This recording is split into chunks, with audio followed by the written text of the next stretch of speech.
Welcome back to the channel. Today we have an answer to all those comments that say, why don't you ever rebuild Ford trucks? Well, I do. So we're going to rebuild one today. Sorry if it's not the Ford truck you wanted. You should have been more specific.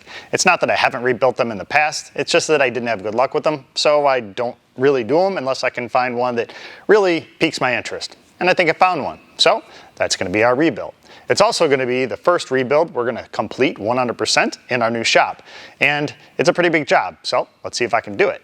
I had been looking for almost this exact vehicle for quite some time now. And I finally found one that met all of my needs. I didn't want anything hitting the front end, and I didn't want anything with rust. This one has neither.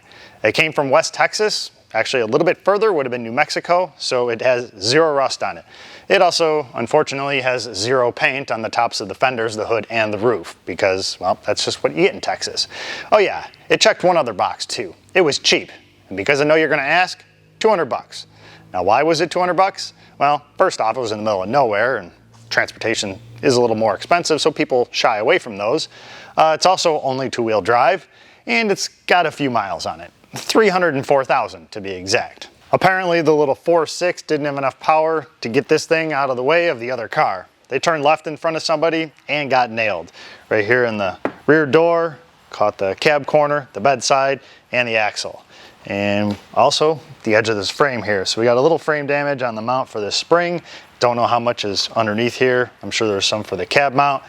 And our axle, I'm pretty sure, is broken. It's only held on by thoughts and prayers. That's why I put this little strap on here, because we all know how useful thoughts and prayers are. And I didn't want to be the cause of a 100-car pileup going down the road as this is bouncing off. I'm all for 100-car pileups. I just don't want to be the cause. So I strapped it up, and, you know, that's not going anywhere. Proof, it made it 1,500 miles. So I don't know that we're going to be able to drive it. It was listed as a non-run and drive. But let's see if we can get it started and get it off this trailer somehow. Oh yeah, we also have a flat tire up here because it looks like it went over a curb and took the chunk out of the wheel. So let's see if it just knocked it off the bead. See if it'll hold air.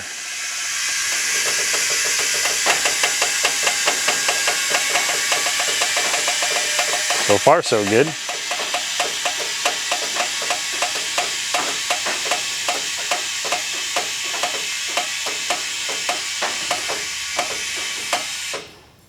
I think that's enough. I don't trust any more pressure in there. I mean, not that it's not safe, but there's a few things I trust more than that. You know, gas station sushi and a rattlesnake with a pet me sign. And while I was on my little adventure to pick this thing up, I found the Facebook Marketplace deal of the day. Couldn't pass this one up. Brand new bumper cover for a 99 to 05 Grand Am GT. To anybody else it'd be useless, but to me, it's like gold. And I couldn't beat the price. It was free.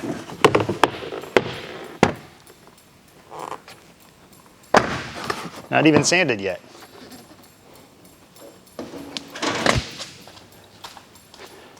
And it couldn't have been any more on my way. Literally took me 5 minutes off my normal trip. This is about 4 miles away. And I got my little top-down jumper pack here because, you know, this thing's gonna be dead. Of course. Why wouldn't it be?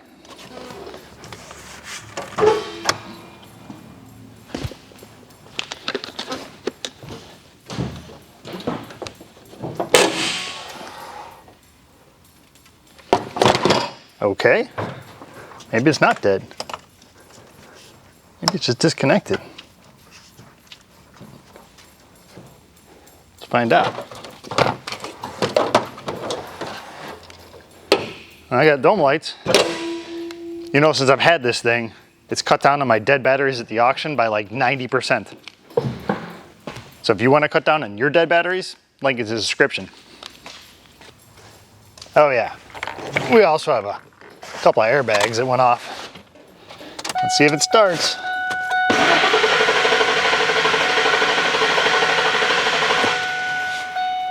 Wow. No, that's because it's a Ford. No, I'm not making fun of Ford. It's just Ford does Ford things. Like that. Let's see if that does it.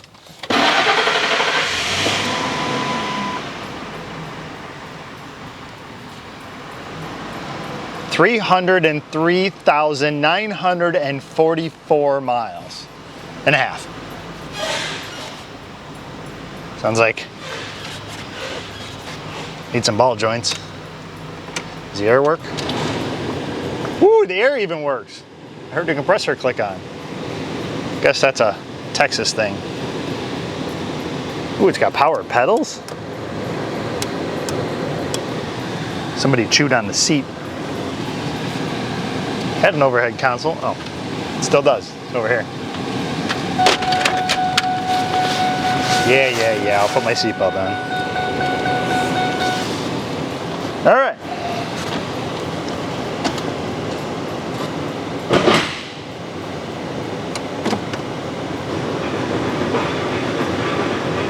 I don't think she's gonna drive. No worries. I have a tool for that.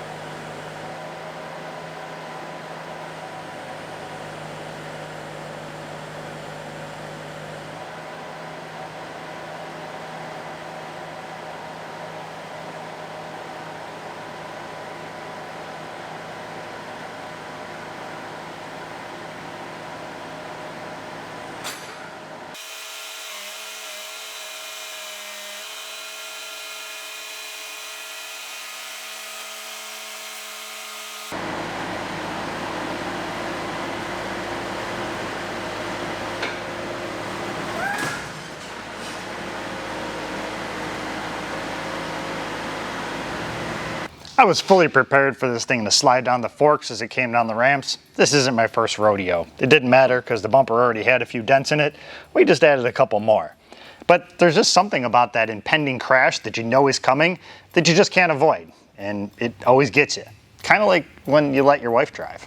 Let's pull this tire off of here and see if my suspicions are correct. I think we can all agree this does not have a posi rear end.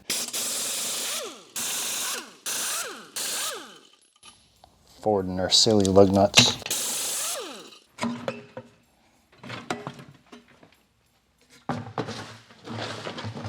That ain't right. Yep, we got a broken axle. Let's grab our caliper removal tool and verify that it really is broken.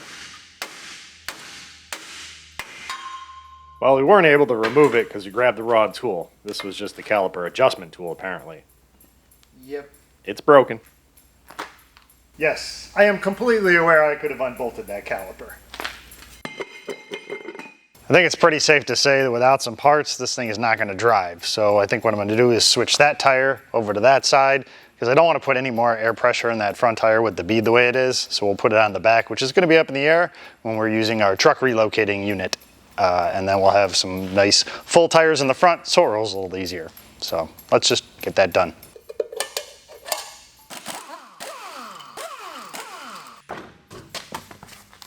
I spy some jack stands. Who is this guy and what have you done with Scott? Now, I say I'm poor, but not to brag, I do have the world's most expensive jack holding the front of this one up, with no jack stands. So this is the Scott you've all come to know.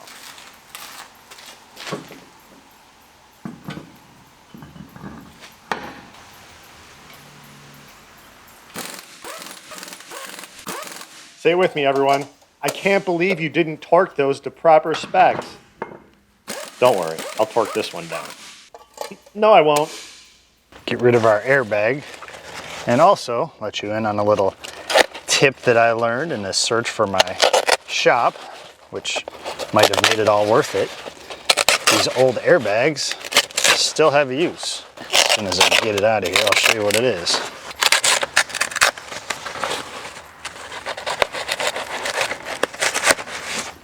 Yes, it's a dull razor blade. What would you expect? Okay, so the fantastic use for these things. They make great bags for wiring harnesses. Because if you've ever tried to store a wiring harness, no matter where you put them, no matter how you put them, they always get tangled up on other stuff. If you put them in a box, the box is always way too big for the wiring harness. If you put them in here, fold them up, Nothing to get snagged on anything else. All your wires are in here. You can write on it what it goes to, you know, Grand Am dash harness or whatever you might have. You know, I can't resist the urge to use my tire machine, especially since I don't have to balance this one when I'm done. And it gives us a chance to try it out on a wheel that's not, well, so round anymore. This tire bead likes it on the wheel. Now we know why that front one was still holding there. And if you're wondering why I'm wasting my time breaking this thing down, it's because these go in different piles. And I might need the wheel for a core if I decide to buy one from a junkyard. This is why we can't have nice things. We'll fix that in a minute. The reason that was such a problem is I'm trying to push against something that's not there. I think we got it though.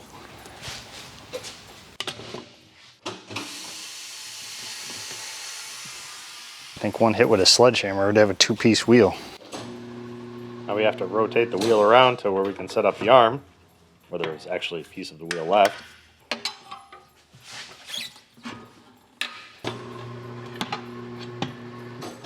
And we'll rotate the wheel back around to that spot where there's still some of our rim remaining. We'll get this other bead off of here. And we'll knock our bead lube paste on the floor again. It's always in the wrong place at the wrong time. There we go.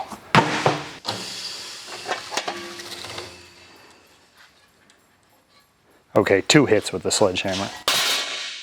Would you look at that? They provided me with a bead lube bucket bracket fender back in placer with the purchase of my tire machine. They must have known this was going to be a problem. They thought of everything. All better. I'll tell my boss. Now by now, there might be more than a few of you trying to figure out where I see the value in this vehicle. And maybe it's just because you're not seeing what I see. Here, let me get that. Looks like that lens is a little dirty.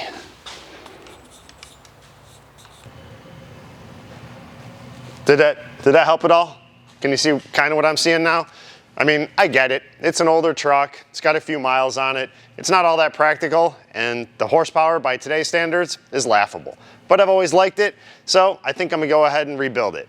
So join me next time, and we'll get started on this. Thanks for watching, and I'll see you in the next video. I don't ever slow up, no I don't take I got no love for the fakeness. If you wanna play tough and wanna hate this, I'll always show up and make a statement. I don't ever slow up, no I don't take I got no love for the fakeness. If you wanna play tough and wanna hate this, I'll always show up and make a statement.